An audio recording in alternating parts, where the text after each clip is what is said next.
Let's talk about politics. The politics of insult, the politics of ideology, and the politics of moving the economy forward. But one thing that I've noticed nowadays about our politics is that as a politician, the more you insult your opponent, the more you're viewed as a revolutionary. Have you noticed what's been happening with our politicians? It seems like each and every politician is competing on insulting opponent or insulting maybe certain members of societies, be it on our social media platforms or being in parliament. And the magic formula about that is that if you insult a person, or the more you start to be visible as an insulter in terms of being a politician, the more you're getting rewarded. Have you noticed that? Latest example now is the insulting that we've been seeing by a politician named Boy Mama Bolo. He recently just insulted a journalist when the journalist was asking him questions. In fact, the most interesting part about the insult was there's where he talks about meeting that journalist and say, when we're going to meet, I'm just paraphrasing, when we're going to meet, it's going to be guns blazing, literally. And the journalist was saying, man, I'm recording you, man. And he says, yeah, I know you're recording, but by the way, the gun's not even a big issue. When I see you, I'ma be kicking you in the balls. You know? Put that on the record. BALLS. That's what I'm interested in. You hear me? So, obviously they were speaking in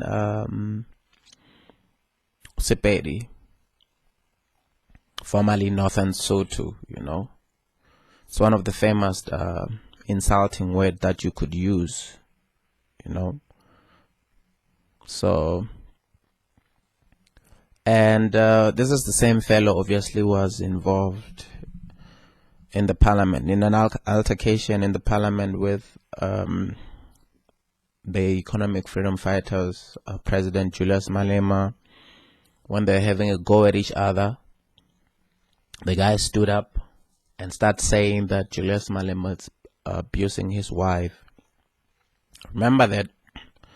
And as a result, Julius Malema then came up and started talking about President Cyril Ramaphosa, alleges that he was beating his late wife. And then this prompted the ANC to make the fellow apologize. Well, he also got a little bit of a nudge by the Malema family when they said that they're suing him, and he came out and apologized. And then the next insulter that we're having now is another ANC member, Labora Maile, where he was swearing at a customer. The Times Live articles states, MEC Labora Maile eats humble pie, apologizes for insulting resident. That was on the 10th of August. So the gist of the story here is that this gentleman's electricity was being cut off, and for some reason he's got connections to folks at the top of the ANC. So these are like an exchange of text messages which were sent. The name of the gentleman, this article states, it's Lucky Nkwashu. So Ismail came under fire in parliament for losing his cool in text messages to Tshwane resident Laking Kwashu after dropping an F-bomb and threatening to mess up the 50-year-old man. You know, this is where he also accuses the gentleman of being an askari.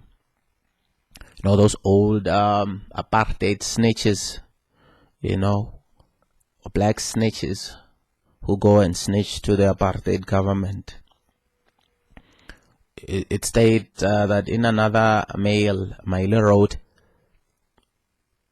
F you don't know me, bloody askari, I'll mess you up, your B word. This relates to a peasant who's got parents who are not married, you know, as an insult. And he then later apologized. Obviously, again, he was confronted by the EFF MP Tlengiwe Mkalipi about the exchange. So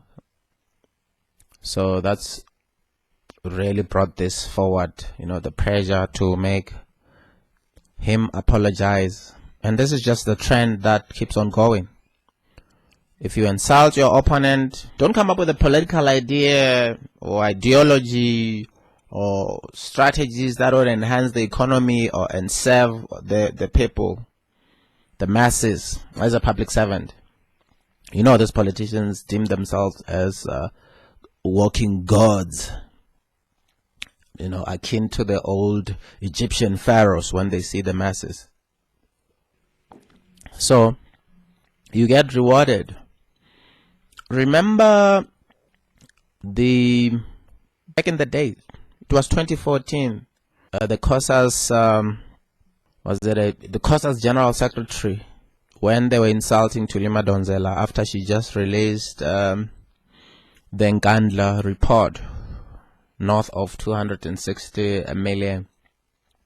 They insulted her, basically. The young man, he was young by then, 2014, COSA's Secretary General Tiamo Tsotetsi, who labeled Madonzela, that woman with the big ugly nose. He said that at the gathering near Brits. So he wasn't challenging the report of Tulima Donzela. He was going for the jugular, attacking her appearances. I remember the former public protector, Tulima Donzela, I think she said something along the line of, no, these are our young kids, these are our youth. I feel pity for them. These are people they need to be advised and steered into the right direction. But guess what? Where is he now? Where is he? Being promoted from COSAS. He's the Northwest ANC Youth League, as well as the Provincial Executive Committee and spokesperson. So he has moved up the board. So this formula is a success. The more you insult your opponents, the more you're getting points. These political parties must just have one of those little credit points.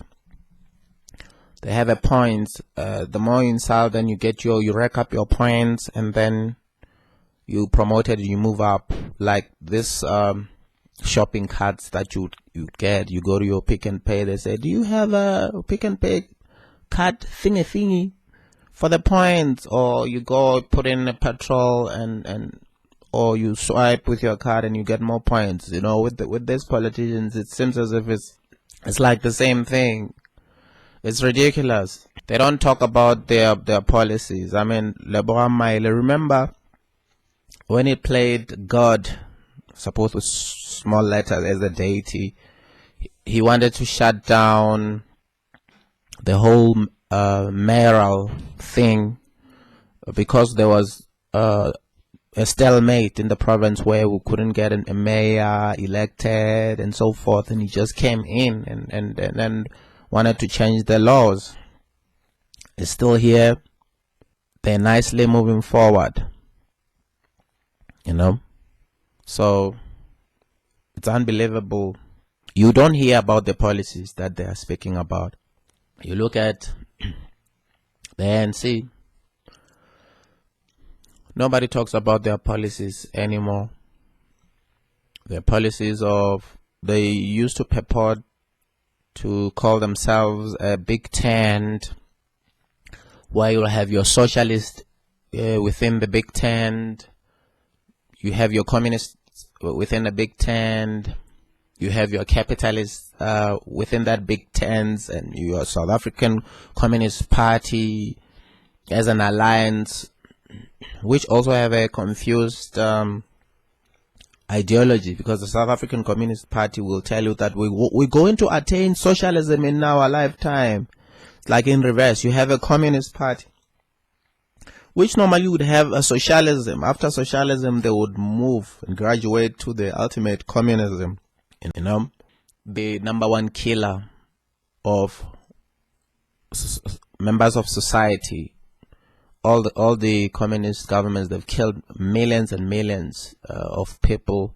Close second is socialism, obviously. People don't know that the Nazi was a national socialist movement. So socialist is close second, with like an average of 40 to 50 million people being killed by socialism and its policy. Shame, the policies of socialism in most cases, as all the fantasies of kids, young teenagers. You see a beautiful rainbow after this rain, this monsoon of capitalism, which is the enemy that they're talking about. But you get rid of it, you get your socialism. Each and everyone in the society will be having their little portion of the goodies, and then you scale up to communism, where now the state is in charge of everything, and obviously by state it will be the cabinets and all the bureaucrats in government, whom 9 out of 10, they've never started a business. All they see is private companies doing their businesses, but not doing way enough in their eyes to advance the society, civilization, and so forth. And they're like, if only we can take over, we can make everything better. As you know, wherever socialism has been practiced, people will tell you that, well, that socialism wasn't really being perfected there. It was like 70% socialism which was implemented over there, and if only we can just implement 100% of socialism here, everything is going to be great. But it's not the case. And then you go to the Democratic Alliance. They're having their infights now, trying to define themselves to those former classic liberalism, of where you let everybody be. If you want to start your business, you start your business without being impeded by the government. Everybody is judged by the content of their character, but not by the color of their race. So now they're having a difficulty in garnering black support, because of they're stuck in trying to have the black economic empowerment. They're stuck in trying to have a black economic empowerment, and then on the other side, they want to practice individual liberty, and where everybody is judged by the content of their character and not by the color of their skin. But they also want the votes, so they end up having a confused policy throughout. It's like somebody standing in the middle of the road, and the cars are coming, and eventually it's going to be tragic calamity. So also the Democratic Alliance have a problem with labor unions. So they think that labor unions are a problem. The labor union stops companies from hiring more and more people, because the labor union's purpose is just to slow down the progress and everything. But then they taking this out on, obviously they're not attacking the labor union per se. They are attacking the African National Congress, who is a friend of COSATU, and in turn who is a friend of South African Communist Party. So the labor union would then be COSATU, which espouses socialism. They want to have socialism in their lifetime as well, which is a formula that will never make people be able to get jobs. And at the same time, that trade union top members, some of them are in parliament, some of them are in the National Executive Committee of the ANC. So as a result, they agree to the ANC's policies, some of which then impede progresses for the workers at large. So you have a concoction of a huge confusion that's just been happening. And remember, this resulted in because of the apartheid era, where the apartheid government was being fought against by the African National Congress. You also had the workers' unions, that culminated obviously into COSATU, in order to put the tools down to pressurize the government to relax laws, and then ultimately enable the release of political prisoners, because of the economy was cratering. So as a result, COSATU then continued to be friends with the African National Congress when the African National Congress is governing now. So it would have been better if they remain independent, so that they would not then be influenced by the government and be trapped by the good life that they're having now, getting the checks. And the same thing applies to the SACP. I mean, the Secretary General of the SACP, he's in Parliament. He's a minister in the government of the ANC, got dual membership. He's the Minister of Higher Education. I mean, the whole thing is a mess. So they're not even discussing about those ideologies now. So you have political parties that are almost the same. You look at the Economic Freedom Fighters, I mean the communist organization.